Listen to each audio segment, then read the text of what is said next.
Hello and welcome to another episode of Erongo Talk. I'm your host, Irene Marie van der Walt, and I'm joining you from the Protea Hotel, Pelican Bay in Walvis Bay today. Today we celebrate World Cancer Day, and we chat with Mr. Charl Theron, the new school director of Laerskool Walvisbaai. So stay tuned, we'll be right back.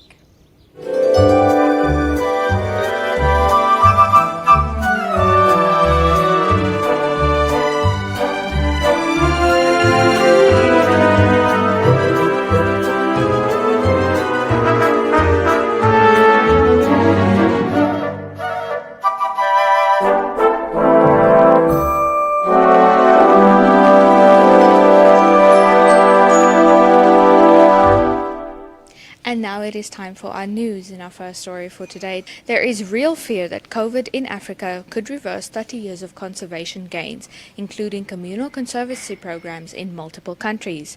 As it is, 86 conservancies in Namibia stand to lose nearly 165 million Namibian dollars in income from tourism operations and salaries due to the pandemic.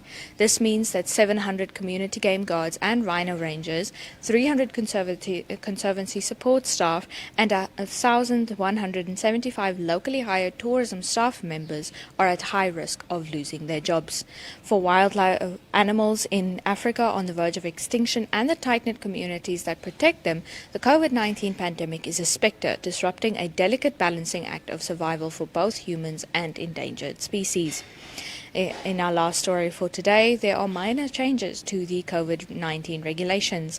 President Geingob convened the 24th COVID-19 public briefing yesterday afternoon to provide the latest developments and outline measures for the next dispensation. The current regulations expire at 1 minute to midnight on the 3rd of February. And then the President said that the status quo is extended for 21 days from 4 February to 24 February 2021. The only difference is in the curfew that will be adjusted to start at 10 o'clock at night and end at 5 o'clock in the morning every day. He added that Cabinet has begun working to ensure that frontline workers and vulnerable citizens gain access to vaccines. Besides Namibia being a member of the COVAX facility, Geingob said that government has approached friendly countries to support efforts to access reliable and affordable vaccines. The President said that he was aware that there is much suspicion and apprehension around the safety of the COVID-19 vaccines, but he says, rest assured that government will not do anything to compromise the health of our people. I implore all Namibians to avail themselves for the vaccine as and when it becomes available. And with that, we conclude our news for today. Be sure to check out all these stories and so much more at our website at www.erongo.com.na. That's www.erongo.com.na. Stay tuned.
Okay, so joining me today is Mr. Charl Theron, who is the new school director here at Laerskool Walvisbaai. How are you today, sir? I'm fine, thank you. Trust you working. No, we are. We just need to manage. Now, sir, for those of us who don't know you, please tell us, where did you study? Where did your love for education come from? And where did you start teaching? Yeah, thank you for the question. Yeah, as she said, I'm Charl Martinez Theron. Yes, I'm an educator. I started my studies. Yeah, I actually studied at various institutions, but yeah, I started my education professional career in at Vendo College of Education. Now it's Commerce campus. Yes. Where I specialized in social sciences, that's now history and geography, and my minor, human movement education. So that was 2002. Then 2004 I completed it, and then I started my teaching career in Arwak, that's to the south of Namibia. Sure. Actually, I can say it's a very humble beginning for my educational career, where if I can say, my career was established, the foundation, because of the management that taught me what I know today. So yes, Arwak, for those who don't know, it's to the east of Keetmanshoop. Okay, now I also know. Yeah. So you started there, and then you stayed there, sir? Yeah, I stayed there for some years, and then from there onwards I moved to transfer to JNL, Senior Secondary School in Keetmanshoop. Yes. And then thereafter I got an offer of private school in Namibia. That was 2011. I started my teaching career, or I continued it. Yes. At Maurits Devenish Private School. Up to last year. Yes. And here we are today, 2021. Yes. Walvisbaai. You've almost traveled the entire country. Yeah, pretty much. Not just with a career. Yes. My background is my father used to travel around with his work, transferred a lot. So I pretty much know Namibia quite well. Cool. I've been all over. Yes. But you've always wanted to settle here. Yes, it was always a dream. My family, that's what we always wanted. So we're actually excited, happy that we in Walvisbaai. Yeah. It's lekker by die see. Exactly. Now, sir, please tell us, what type of special skills or special talents do you bring to the table being director of Laerskool Walvisbaai? I think to begin with, I would say that I have people skills. Yes. I think that is key, having in mind the position that I'm in. Understanding the fact that I accept that we're different. Yes. And then I think that is one thing, if one can accept the fact that we're different, then you can already move forward in the right direction. I have excellent problem solving skills. Yes. Which is also, I think, very important. Yes. To this title, if I can put it as to this job. Yes. Per se. So that is basically for me, I think, that I can bring to the table. Yes. Yeah. Cool. Now, how would you describe your leadership style, Mr. Theron? Yes, leadership style to begin with, I would say that I'm a firm leader. I'm a principled individual, more specifically when it comes to time on task. Yes. I'm, if I can say, not to a certain extent, a disciplinarian. Yes. What is right, what is wrong, so there's no grey areas. However, I believe that I'm also a democratic leader. Yes. Participative leadership style. But in essence, when it comes to leadership style, I think situations, more particularly for me, situations dictate what type of leadership style I will implement. Definitely. Now, sir, in your opinion, what does it take to be an educator? Sure. You know, there are a lot of educators out there in Miami crucify me for saying, no, that's not necessarily. But to begin with, I think it's the passion. Definitely. You know, to begin with, I want to say this, that it was never my dream to become a teacher. I wanted to become a lawyer. Yes, and when I was young, I used to draw a lot of cars. I wanted to be a car designer. Yes. But reality sank in, and I had to make a choice whether I would go for law or for education. Yes. And unfortunately, financially, I had to take up if I can say, the grant for the college of education, which means my parents did not necessarily have to pay all of that, and I thought, no, let me not give them financial burden. So there I developed the passion. You know, actually unknowingly, I could not speak in front of people. Yes. And spontaneously, it just came about, and I realized that I love working with people. Yes. I love working with learners, and so ultimately, I think you cannot be in any education system if you're not passionate about working with these young, pretty faces, and sometimes also grumpy faces, adults and so on. But most definitely, I would say that's for me key, because all the other things will be added then. You know, the drive to work harder and so on. Because you have the passion for these kids. You want to give them the best Yes. for the school, for the community, and ultimately for the country. Exactly, Yes. exactly. Now, so what drives you? What makes you get up in the morning? Aside from your family now, Yeah. what drives you?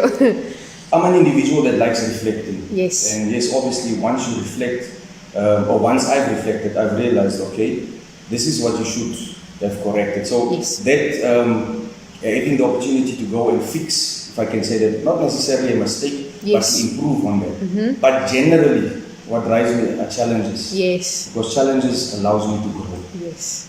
So that's also how you tackle challenges. Yes, when it comes to challenges, yes, obviously one would say that you can take on a challenge individually. Yes. And yes, you may succeed in that. But my perspective is that when it comes to challenges, yes, obviously you need to look at it from all angles and not to be hasty and rush into things. Yes, But I believe in trying to solve or go about fixing a challenge, going about a challenge Yes. with a team.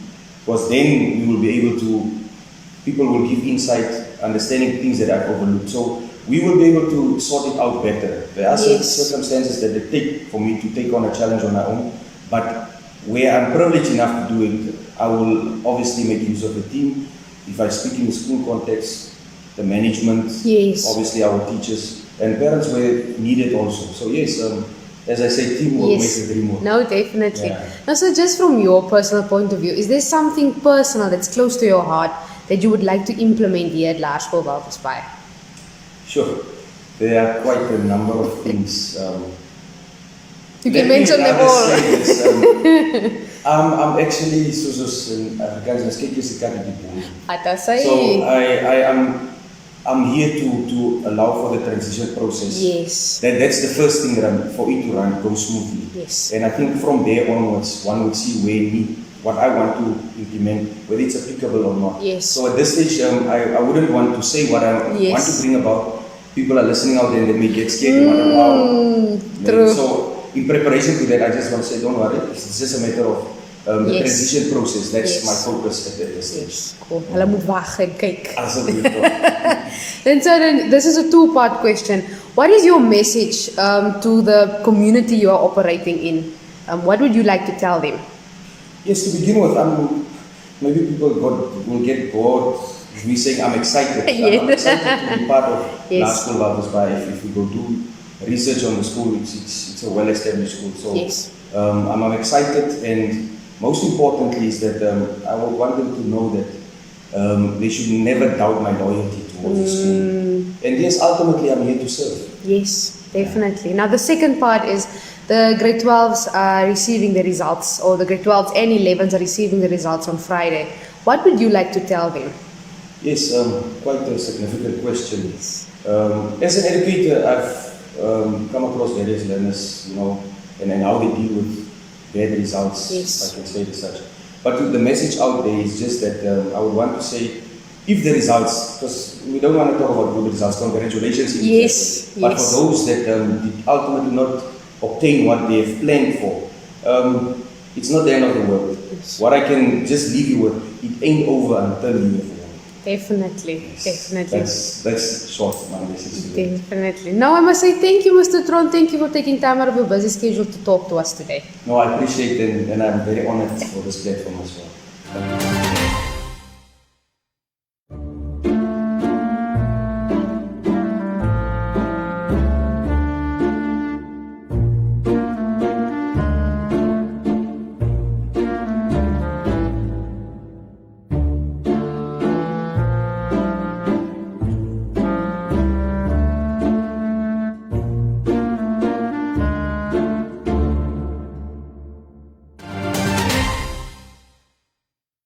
Hey guys, my name is Kunjane Kavari. I would just like to give you guys a study tip that works very well for me.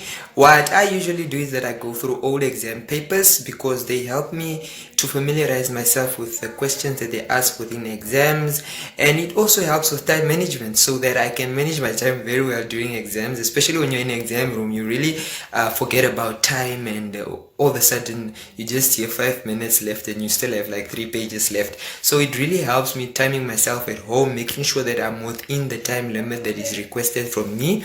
and it really helps you to know the questions in depth. You see the question, you get to make research within your textbooks, within your workbooks, and so on. So I really hope this also works very well for you, and good luck during your exams, whenever that is.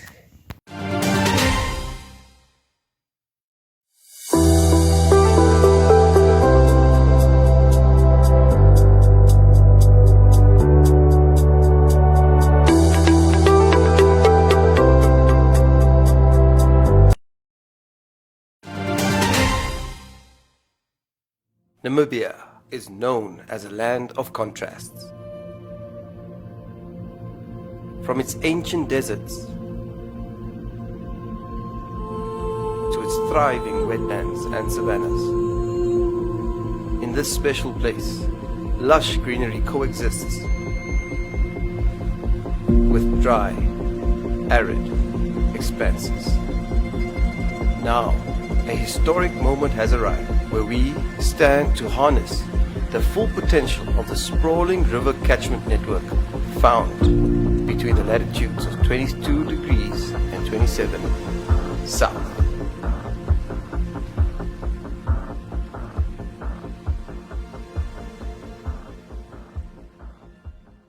The rain somewhat took us by surprise. Since that first drop, we found it hard to believe that the forecasts for incredible rain could be true. And so it started.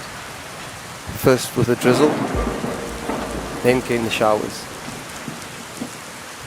As they moved across the country, filling vast rivers and coloring the landscape. One by one, we saw our dams filling to capacity. For the first time in years. Soon, they reached their limits, their sluices and overspills then erupting as if with the joy and hope of the entire Namibian nation. Scenes like these have not been recorded in recent memory.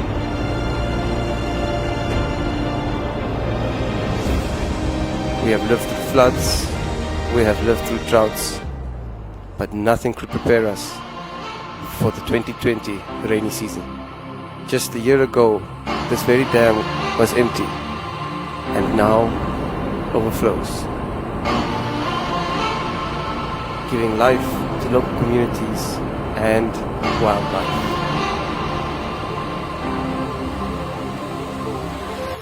And of course, it wouldn't be Namibia if we didn't have some fun in the rain.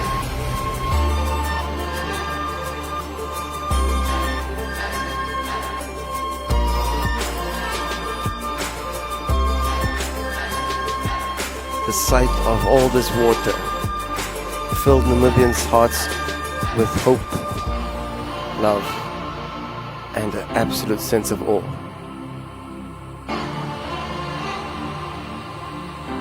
This all culminated in a spectacular new season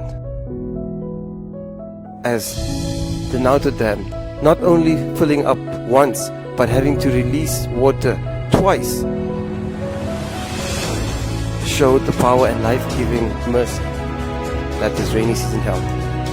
Riverbeds started to flow, and even communities 40 kilometers away from the newly built Erongo Dam saw water flow like never before. This masterpiece of engineering has revolutionized Namibia's water supply, tripling our capacity and opening up a whole new field of opportunities for agriculture, development, and tourism in this once dry and uninhabited space. The rainy season of 2020-2021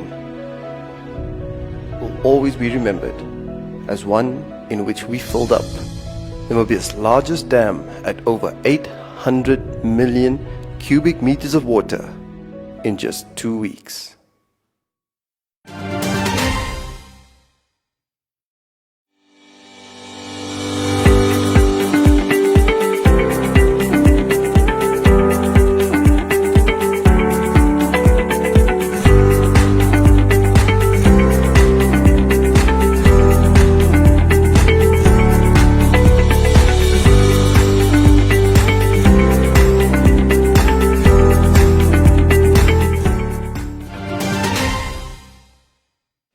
And now it is time for your weather and tides predictions throughout the region for today and tomorrow.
And that unfortunately brings us to the end of another episode of Erongo Talk. It was lovely having you guys with us, but you don't need to miss us too much because there are so many options where you can catch up with us.